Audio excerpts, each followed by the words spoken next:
Bonjour à toutes et à tous. Je me présente Keila, je suis chanteuse et comédienne, artiste. Et aujourd'hui, j'ai eu l'occasion de présenter ce beau projet qui s'appelle Maladie. Donc moi, ça fait depuis mon tout petit âge que je chante. J'ai toujours adoré la chanson. J'ai commencé à frôler la scène à l'âge de 8 ans et depuis en fait ça a été un réel coup de foudre et j'ai jamais pu la quitter. Donc que ça soit à travers la musique ou à travers le théâtre, ça a toujours été une grande passion de délivrer un message.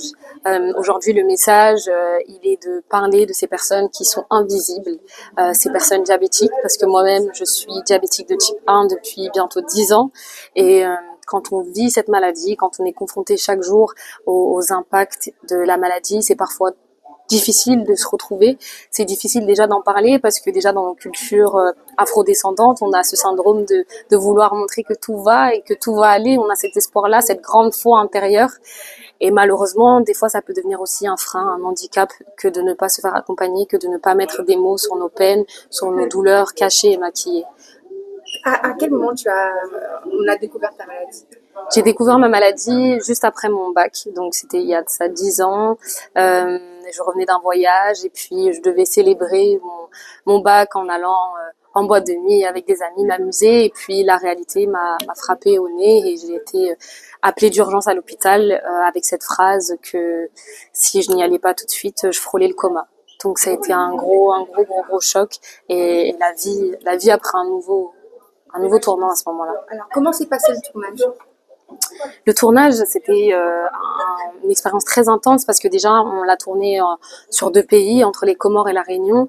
Donc, forcément, il y avait une appréhension que de repartir dans son pays d'origine et d'arriver avec ce genre de sujet-là quand on sait que c'est pas des sujets qui sont forcément dits. Il y a beaucoup de pudeur et il y a beaucoup de dignité chez nous.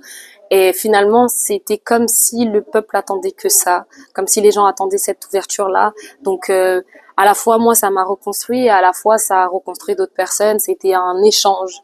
On s'est aidés entre nous.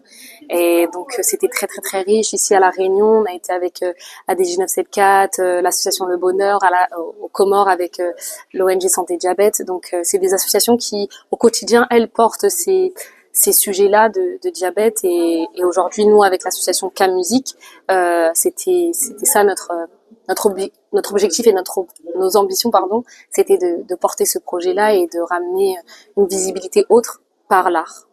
Et aujourd'hui, tu es la voix de cette association K-Musique. K-Musique. Dans K-Musique, mais là, c'est le projet Soigne tes mots. Alors, donc, du coup, aujourd'hui, par rapport à ça, tu es devenue la voix. Est-ce que tu peux m'en dire un petit plus de cette association? Alors, l'association K-Musique, c'est une association réunionnaise qui existe depuis 2019 avec des projets culturels. Et depuis 1 an, on travaille donc sur le projet Soigne tes mots. L'idée, c'était de justement... on a réfléchi à comment mettre en lumière les personnes diabétiques sur un projet qui aurait un étendue de vie beaucoup plus long et beaucoup plus large qu'un simple clip. Donc aujourd'hui, on est sur un travail de fond avec des ateliers d'éducation thérapeutique, avec un clip, mais aussi avec un projet de documentation, de mettre réellement en lumière les personnes qui sont diabétiques et qui vivent avec cette maladie-là, de leur laisser la chance de pouvoir s'exprimer. Alors finalement, il n'y a pas que les personnes âgées qui l'ont, ça peut toucher tout le monde. Ça peut toucher tout le monde, le Et diabète. à tous les âges. À tous les âges, à n'importe quel âge, le diabète de type 1, c'est un diabète qui peut arriver comme ça sans forcément être héréditaire et ça peut arriver à l'âge de 1 an, comme ça peut arriver à l'âge de 16, comme de 40 ans. Il n'y a pas vraiment de règle. Alors aujourd'hui, tu es artiste. Quel serait le conseil que tu donnerais à quelqu'un qui a envie de suivre ta voie, devenir artiste, mais en même temps mêlant la maladie et l'artistique? Mon conseil, ça serait de rester le plus sincère avec soi-même. Quand on s'écoute, quand on arrive à se situer, quand on arrive à faire la paix entre nos différentes dualités, finalement, on arrive à écrire un chemin, à écrire quelque chose de créatif et je dirais qu'il s'agit pas de recopier, mais il s'agit tout simplement de faire ce grand nettoyage. Et d'ailleurs, c'est toi qui as écrit la chanson. Oui. Tu as mêlé un peu de ta culture et le français, bien sûr. Tu parles de ta maladie. C'était quelle sonorité qu'on a entendue? On dirait il y a un petit peu de rap et tout. quand j'écris, j'avoue que c'est très instinctif, donc je réfléchis pas forcément à la structure. Et c'est vrai qu'en réécoutant, en fait, ce que j'entends, c'est surtout une urgence et de la colère. Et donc le rap, c'est une énergie brute, c'est une énergie sans filtre. Donc le premier couplet, c'est vrai qu'il est écrit très saccadé, très haché. Et en fait, ça exprime ce sentiment-là, ce sentiment de grande frustration, de vulnérabilité, d'impuissance. Et voilà.